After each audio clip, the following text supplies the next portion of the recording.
Hello friends, आपण मानकु मो channel रे मु स्वागत जनाऊँगी। आपण मानकु ए वीडियो रे मु कहिबी आपण माने आगामी 16तम किस्तीर लाभ नहीं पारिबे ना नहीं।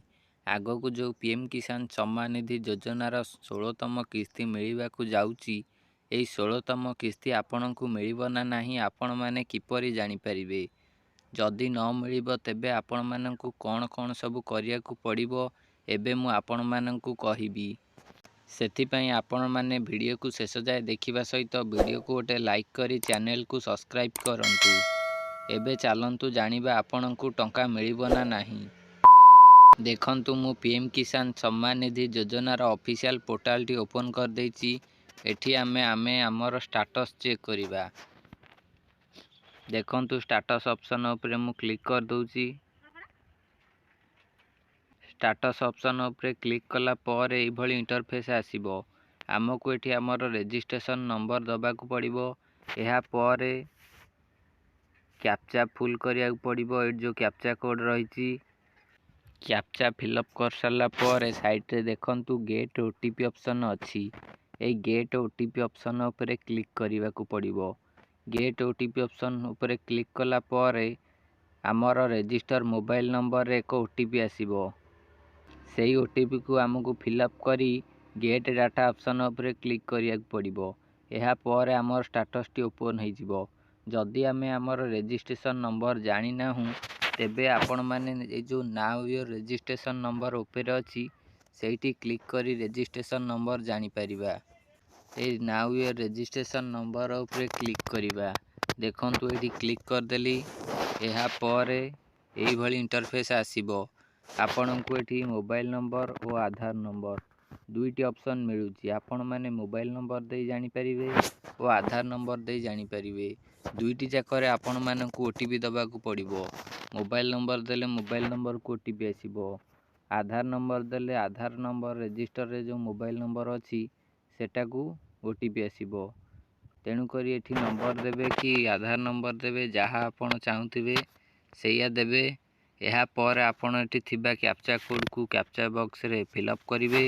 एहा पर गेट मोबाइल ओटीपी ऊपर क्लिक करिवे।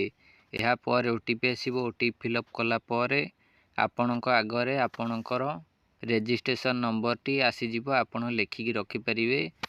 तापर आपण माने बैक आसी जिवे। एठी आपणकर रजिस्ट्रेशन नंबर देबे ए प्रथम बॉक्स रे। एहा पर कैप्चा फिलअप करी गेट ओटीपी ऊपर क्लिक करी तापर ओटीपी फिलअप करी गेट डाटा ऑप्शन ऊपर क्लिक करी आपणकर स्टेटस ओपन करिवे। मु ए स्टेटस टी स्क्रीनशॉट मारी रखिछि। एटा को मु एबे देखे दउछि आपणकू। आपण माने आपणकर स्टेटस ओपन कला पर एई भली इंटरफेस आसीबो। आपणक आगरे एई भली इंटरफेस आसी जिवो। आपणक सामने रे गोटे ऑप्शन आसुछि। देखंतु eligibility status. Eligibility status T को आपण माने प्रथमे चेक करिवे। देखंतु एलिजिबिलिटी स्टेटस रे अछि प्रथमे land sending. A land sending T कोन आपण माने प्रथमे जानंतु। ए जो लैंड सेंडिंग टी होछि आपणकर जमी रेकर्ड। आपण माने सुनिथिबे जमी जांच करिया को पड़िबो। एटा होछि सेइटा। आपण माने जदि आपणकर जमी जांच करि नथिबे तेबे आपणकर एटा नो थिबो। जदि जमी जांच होइथिबो आपणकर ठीक थिबो तेबे आपणकर एटा यस थिबो। देखा पर आधार बैंक अकाउंट सेंडिंग स्टेटस। एटा मध्य आपणकर यस रहिबा दरकार। एटा जदि नो थिबो तेबे आपण माने टंका पाइबेनी। आधार बैंक अकाउंट सेंडिंग स्टेटस कोन? आपणकर बैंक अकाउंट संगे रे आपणकर आधार टी लिंक रहिबा निहाती दरकार। एटा आपण माने आपणकर बैंक रे जाई कराई नै परिबे जदि आपणकर लिंक होइनी। जदि आपण माने मोबाइल रे चेक करिया को चाहुचंती आपणकर बैंक संगे रे आधार लिंक होइछि कि नहीं, मु एही वीडियो टी डिस्क्रिप्शन बॉक्स रे हार लिंक दे देछि। आपण माने सेठु जाई देखि परिबे। एहा सहित ई-केवाईसी स्टेटस। आपण माने पीएम किसान सम्मान निधि योजना रे ई-केवाईसी करिवे जानिथिबे। एटा होछि सेइटा। आपणकर ई-केवाईसी न होइथिले नो लिखिबो। जदि आपण माने ई-केवाईसी करि नाहंती तेबे एहा ऑफिशियल पोर्टल रे जाई ई-केवाईसी करि परिबे। मु आपण मानकू शेष रे कहि देबी आपण माने ई-केवाईसी किपरि करिवे। एठी आपणकर लास्ट डेट मध्य देइछि। लास्ट डेट माने केवाईसी होइथिला। ई-केवाईसी जो लास्ट डेट सेई डेट टी आपण मानकू देखौछि। देखंतु मोर होइथिला 10/5/2022 मसिया रे। एबे आसिक 2024 हेलानी। ए सब गुड़िक आपण मैंने टिके चेक करंतु। जदि आपणकर येस थिबो तेबे आपण मैंने टंका पाइबे। देखंतु तळे ऑप्शन अछि लाटेस्ट इंस्टॉलमेंट डिटेल्स।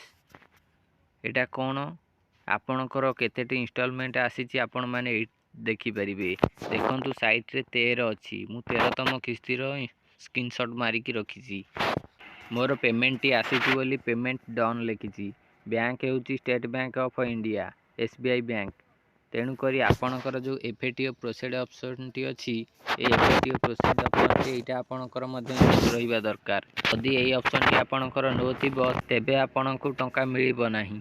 नो थिला किंतु एबे मोर येस अछि। आपण माने ए सब ऊपर ध्यान दियंतु। एहा सहित एई पेमेंट स्टेटस ऑप्शन ने बहुत लोकंकर स्टेट रे अप्रूवल हेइनी, डिस्ट्रिक्ट रे अप्रूवल हेइनी एई भली सब लिखुची। आपणकर से प्रॉब्लम अछि कि नै कमेंट करी जणांतु। एबे चलंतु जानिबा ई-केवाईसी किपरि करिबा। देखंतु मु पीएम किसान योजना ऑफिशियल पोर्टल को आसी गली। एई वेबसाइट रे आपण माने आपणकर ई-केवाईसी करि परिबे। एहार लिंक मु डिस्क्रिप्शन बॉक्स रे देई देबी। आपण माने डायरेक्ट आसी परिबे। नहले आपण माने ब्राउजर रे पीएम किसान सर्च कर दियंतु। एई वेबसाइट टी प्रथम रे आसी जिबा आपण माने ओपन करि देई परिबे। तेणु करी आपण माने देखंतु स्क्रॉल कला परे ऊपर आसुची न्यू फार्मर रजिस्ट्रेशन। आपण जदि नुआ फार्मर अटंती तेबे नुआ अप्लाई करि परिबे, रजिस्ट्रेशन करि परिबे। तापर अछि ई-केवाईसी। ए ई-केवाईसी ऊपर आपण माने क्लिक कर देबे। एहा पर एई भली इंटरफेस आसीबो।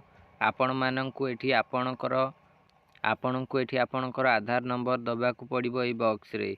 एठी आधार नंबर देला परे आपणकर रजिस्टर मोबाइल नंबर रे एक ओटीपी आसीबो। से ओटीपी फिलअप करी आपण माने सबमिट कर देले आपणकर ई-केवाईसी कंप्लीट हेइ जिवो। आपणकु केवल गोटे ओटीपी दबार अछि, अन्य कोनोसी डॉक्यूमेंट आवश्यकता नाही। केवल आधार और मोबाइल नंबर एई दुईटी जाकरे आपण माने ई-केवाईसी कंप्लीट करि परिबे मोबाइल सहायता रे। आपण माननकु कोनोसी जनसेवा केंद्र मो सेवा केंद्र एठिकी जिबाकू पड़िबो नाही। तेणु करी आपण माने एई पोर्टल रो लिंक मध्य मु डायरेक्ट देई देबी। आपण ई-केवाईसी करिवाकू एठी डायरेक्ट आसी परिबे। एहार लिंक मध्य मु डिस्क्रिप्शन बॉक्स रे देई देबी। तेणु करी आपण माने क्लिक करी एई पोर्टल को आसंतु। आपणकर ई-केवाईसी कराई नियंतु। जदि आपणकर अन्य कोनोसी समस्या रहिछि तेबे से सबुर समाधान जानिया पई कमेंट करंतु। एहा सहित वीडियो को लाइक करी चैनल को सब्सक्राइब करंतु और बेल आइकन को ऑल रे प्रेस कर दियंतु।